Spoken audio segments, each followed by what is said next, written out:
अस्सलाम वालेकुम dear student of part 2। आपके साथ लास्ट टाइम जो इंट्रैक्शन हुआ था वो फील्ड लाइंस की तरफ ही था। उसी का एक फर्दर सीक्वल आर्टिकल है जी हमारे पास 12.3 आपका चैप्टर नंबर 1। आर्टिकल का नेम है जी इलेक्ट्रिक फील्ड लाइंस।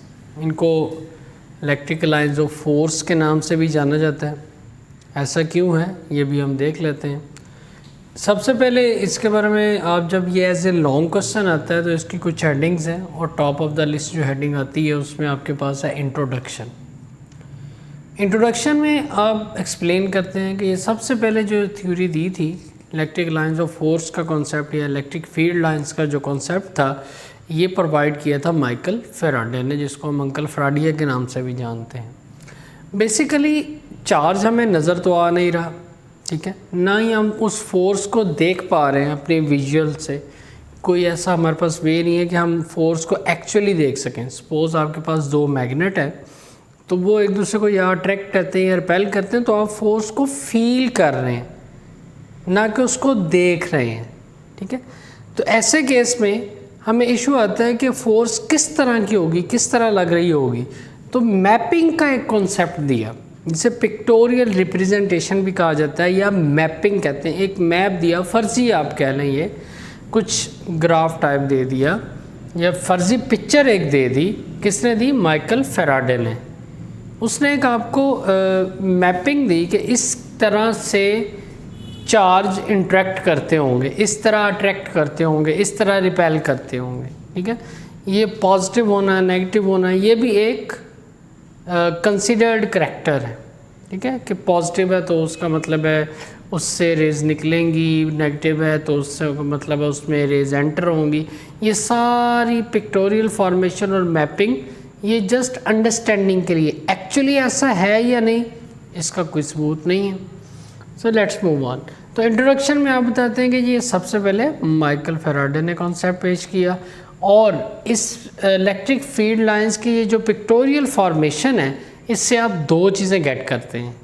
नंबर 1, आपको डायरेक्शन का आइडिया होता है कि पॉजिटिव की डायरेक्शन किधर को होगी, नेगेटिव की डायरेक्शन किधर को होगी। अगर दो आइडेंटिकल हैं, मतलब पॉजिटिव पॉजिटिव या नेगेटिव नेगेटिव सेम चार्जेस, तो डायरेक्शन किधर को होगी, लाइंस की, फोर्स लाइन की, और उनकी स्ट्रेंथ किधर कितनी होगी, ठीक है। इसी तरह यूनिफॉर्म और नॉन यूनिफॉर्म फील्ड का कॉन्सेप्ट भी आता है। तो ये सारी चीज़ें आप कैसे गेट करते हैं? उसी मैपिंग के थ्रू जो कि माइकल फैराडे ने प्रोवाइड की थी। So this one is introduction. अब जब आप डेफिनेशन की बात करते हैं, what are electric field lines या इलेक्ट्रिक लाइंस ऑफ फोर्स क्या होती हैं, तो इसकी डेफिनेशन कुछ इस तरह से है। इलेक्ट्रिक लाइंस ऑफ फोर्स क्या है कि वो आपके पास consider to be a path, ये वो रास्ता है, वो पाथ है जिसको एक यूनिट पॉजिटिव चार्ज फॉलो करता है, either in case of repulsion या फिर अट्रैक्शन, दोनों के केस में वो फॉलो करता है। दो हेडिंग यानी इंट्रोडक्शन, फिर डेफिनेशन और उसके बाद एक्सप्लेनेशन की तरफ चलते हैं। जब आप एक्सप्लेनेशन की तरफ आते हैं तो आप देखेंगे कि हुआ क्या, फैराडे ने किया क्या, इसको किस तरह से कॉन्सेप्ट को मैप करवाया। वो इस तरह से कि उसने एक पॉजिटिव चार्ज लिया, क्यू चार्ज, एक बड़े वाला चार्ज, और उसकी फील्ड, जो उसका फील्ड एरिया है जिसका कॉन्सेप्ट प्रीवियस लेक्चर में दे दिया गया, उसके फील्ड एरिया के अंदर मल्टीपल किस्म के टेस्ट पॉजिटिव चार्ज रख दिए, क्यू नॉट जिन रिप्रेजेंट किया गया, टेस्ट चार्ज जिनको टेस्ट करने के लिए रखा गया था कि वो क्या करते हैं।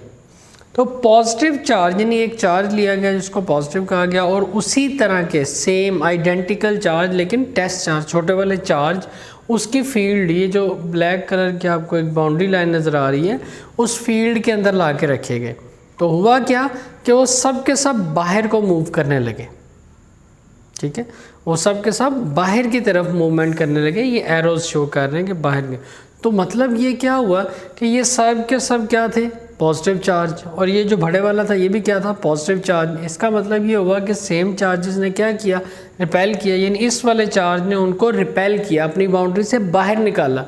तो उसने पिक्टोरियल रिप्रेजेंटेशन पॉजिटिव चार्ज के लिए जो क्रिएट की कि आपने हमेशा पॉजिटिव चार्ज के लिए जब भी फील्ड लाइंस को ड्रॉ करना है तो किस तरह करना है, उसने कहा ये एक मैप है। कि जब भी आप किसी चार्ज, पॉजिटिव चार्ज को ड्रॉ करें तो उससे फील्ड लाइंस आप निकालेंगे इलेक्ट्रिक लाइंस ऑफ फोर्स, यानी वो लाइंस जो अट्रैक्ट या रिपेल करती हैं। इन केस ऑफ पॉजिटिव आप उन्हें सेंटर से आउटवर्ड शो करेंगे कि वो पॉजिटिव से बाहर को निकलती हैं।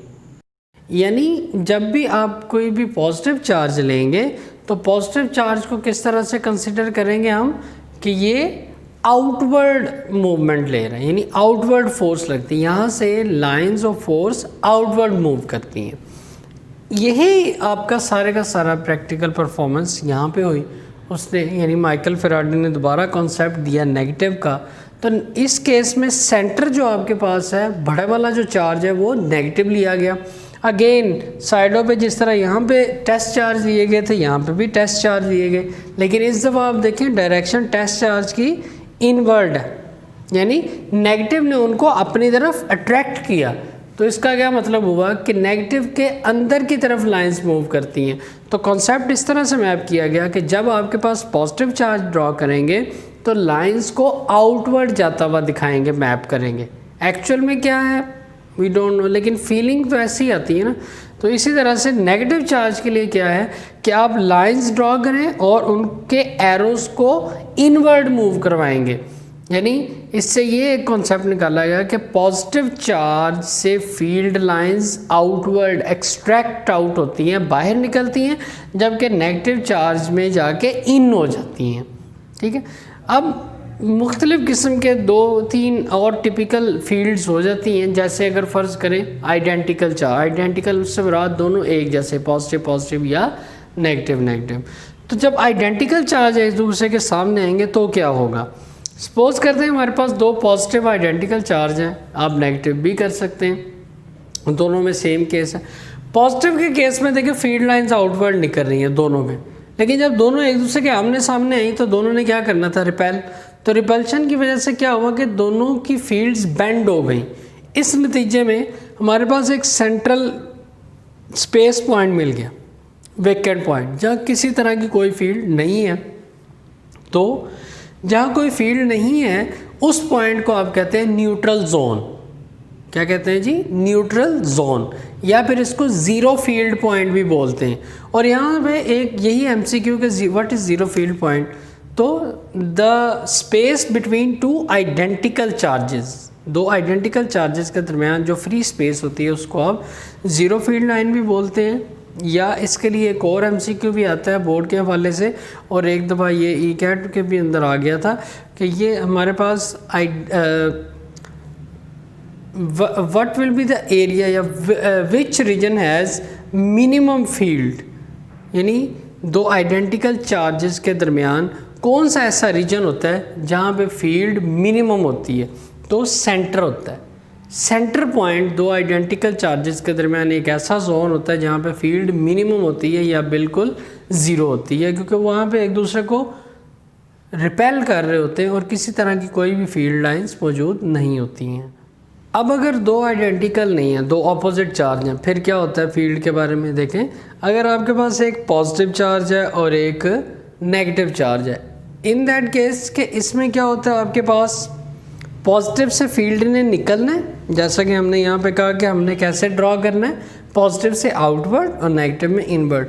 तो पॉजिटिव से फील्ड लाइन निकलेंगी, नेगेटिव में एंटर होंगी।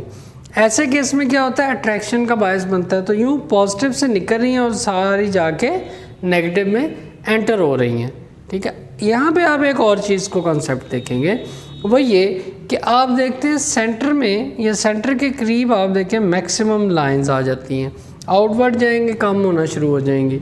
ठीक है, तो सेंटर में स्ट्रेंथ ज़्यादा हो जाती है। शुरू पे जैसे हमने देखा कि आपको माइकल फेराडे की जो फील्ड का कॉन्सेप्ट है ये 2 चीज़ें बताता है, एक तो डायरेक्शन और दूसरा स्ट्रेंथ का कॉन्सेप्ट। देखिए डायरेक्शन का कॉन्सेप्ट मैंने आपको मैप करवा दिया कि पॉजिटिव से निकलनी है, नेगेटिव में एंटर होनी है, आइडेंटिकल के केस में रिपेल हो रही हैं और अपोजिट के केस में अट्रैक्ट हुई हैं, तो वो सारी फील्ड सेंटर में इकट्ठी हो गई है।